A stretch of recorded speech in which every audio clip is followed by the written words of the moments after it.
Hey everyone, in this video I'll be showing you how to play Please Donate on Roblox. So guys, once you enter in the game, so first of all you have to look for any empty stand over here. So you can see that this is a unclaimed stand and nobody has claimed it. So you can claim this stand. Just stand next to this stand and the stand button will appear here. You just need to hold this stand button and your all the game pass that you have created will be listed here with certain price tag.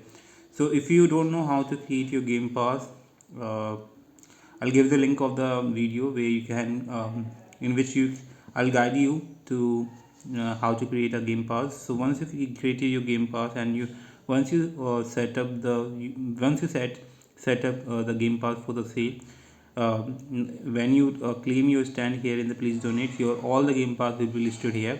So if someone purchase game pass from your stand, you will get certain you will get the price of the game pass. So as you can see, I have already raised 19 robux here. So basically if you want to get more donation, you just need to interact with the people inside the game. You can talk with them using the voice chat feature, or you can chat with using the voice chat text voice chat, so text chat. So yeah, hope you understood, and this is the only format of this game. Hope you like it. Thanks for watching.